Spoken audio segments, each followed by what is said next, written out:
اعوذ باللہ من الشیطان الرجیم بسم اللہ الرحمن الرحیم اللہم صلی علی محمد وعلی آل محمد کما صلیت علی ابراہیم وعلی آل ابراہیم انکا حمید مجید اللہم بارک علی محمد وعلی آل محمد کما بارکت علی ابراہیم وعلی آل ابراہیم انکا حمید مجید۔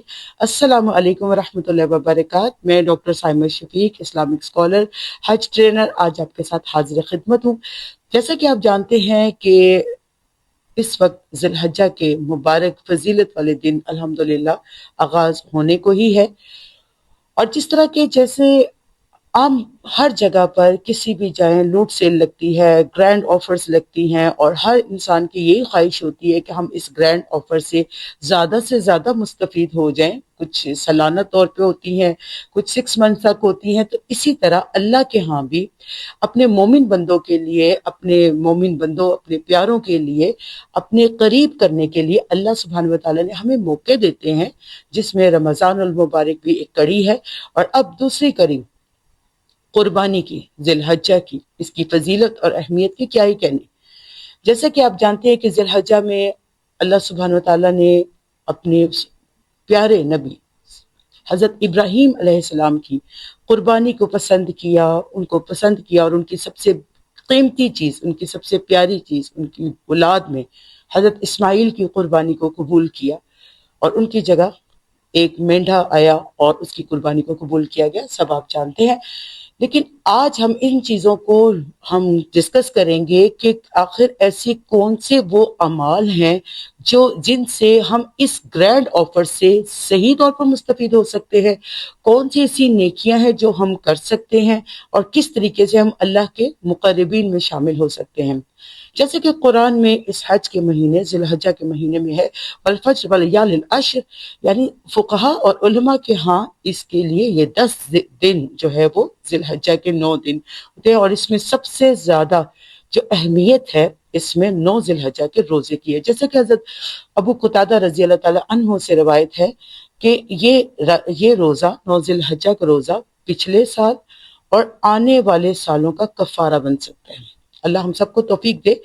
اور اس کے بعد اس میں سب سے اہم ترین کام ذکر و اذکار ہیں، اور سب سے بہترین ذکر لا الہ الا اللہ وحدہ لا شریک لہ الملک ولہ الحمد وہو علی کل شیء قدیر ہے۔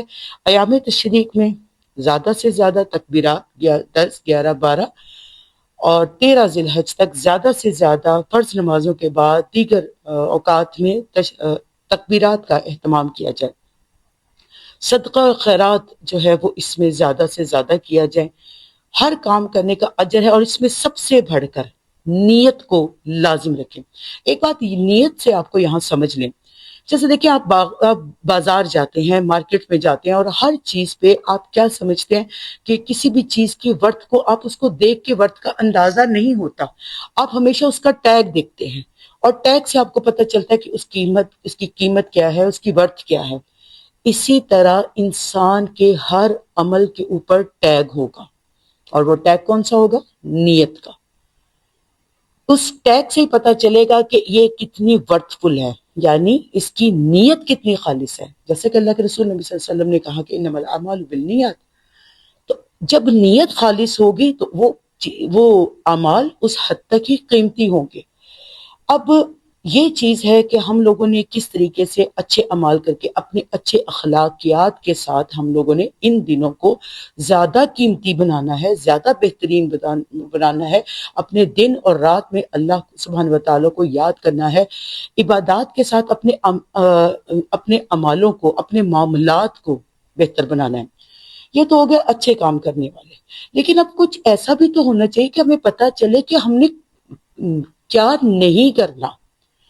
دیکھیں ہم کسی ڈاکٹر کے پاس جاتے ہیں، وہ ہمیں کہتا ہے کہ جی آپ نے پرسکرپشن میں یہ میڈیسن آپ نے لینی ہے اور اس سے آپ کو فائدہ ہوگا، لیکن کچھ تو وہ پرہیز بھی بتاتا ہے نا کہ آپ نے یہ نہیں لینا، اس کے ساتھ آپ نے یہ چیز نہیں لینی، اس کے ساتھ آپ نے یہ میڈیسن نہیں لینی، یہ کھانے کو لینا۔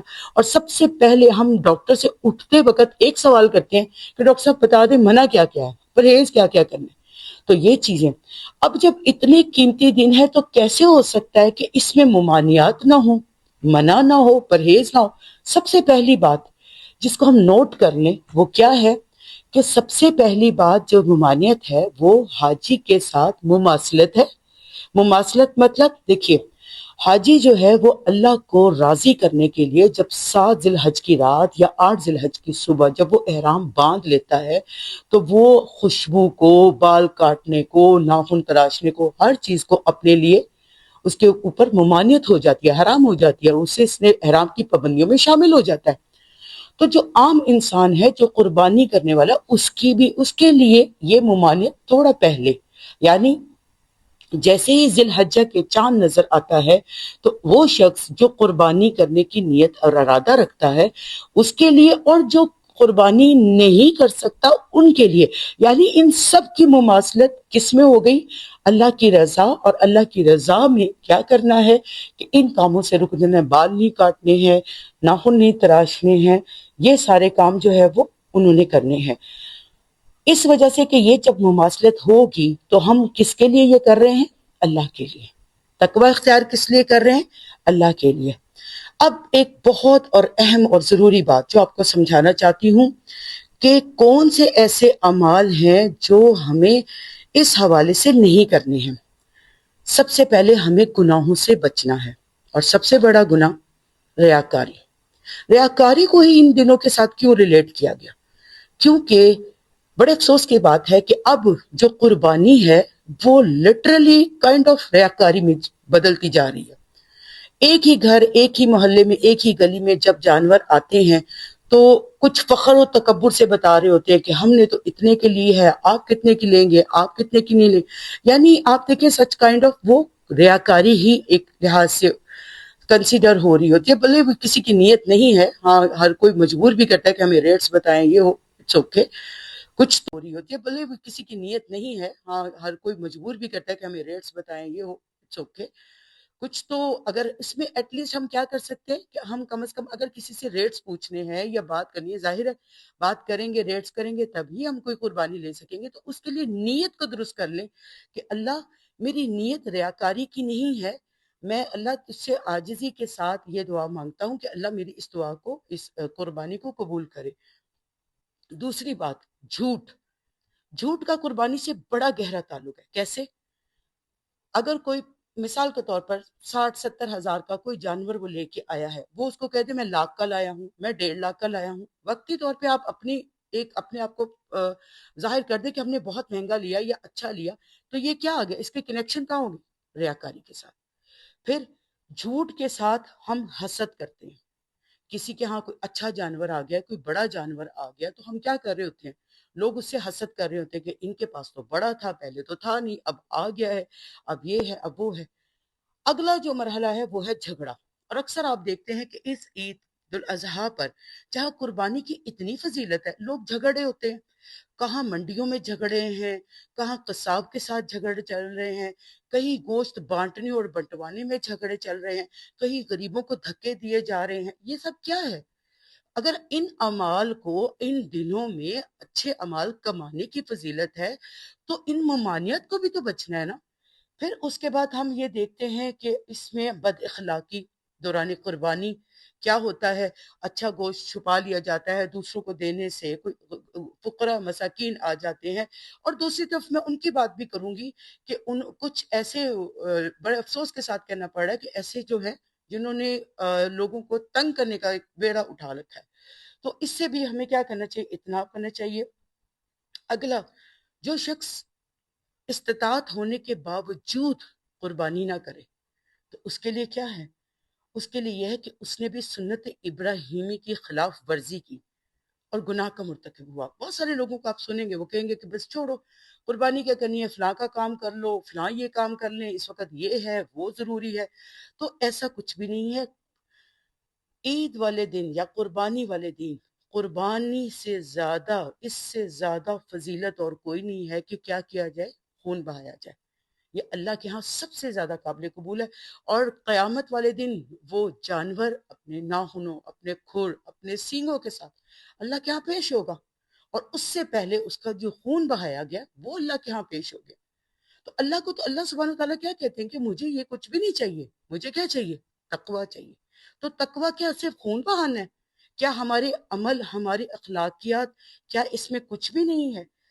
پھر اور اگلی جو چیز ہے وہ یہ ہے کہ ہم غفلت برتیں اور عبادت میں کمی کریں۔ غفلت میں ہم پڑ جائیں کہ اچھا چلیں ٹھیک ہے، ہمارے سارا دن رات ہمارے کہاں گزرے، کس طریقے سے کریں، یعنی ہم اتنے غافل ہو جائیں کہ یہ دن کب آئے کب گزر گئے ہمیں معلوم ہی نہیں۔ ہم منڈیوں میں بھاگ رہے ہیں، ٹھیک ہے جائیں، لیکن ذکر و اذکار تو کر سکتے ہیں نا، نمازوں کی پابندی تو کر سکتے ہیں، نفل تو پڑھ سکتے ہیں نا، اور نوافل میں چاشت، اشراق اور تہجد کے نوافل تو پڑھ سکتے ہیں نا۔ سو گویا اللہ کا قرب حاصل کرنے کے لیے ان دنوں کو اپنے لیے غنیمت جانیں۔ کسی کو نہیں معلوم کہ اگلے سال کیا ہمیں یہ موقع ملے گا یا نہیں ملے گا۔ اللہ میرا اور آپ کا حامی و ناصر ہو۔ امید ہے کہ انشاءاللہ آپ اس پر عمل کریں گے۔ اپنا بہت سارا خیال رکھیے گا۔ السلام علیکم ورحمۃ اللہ وبرکاتہ۔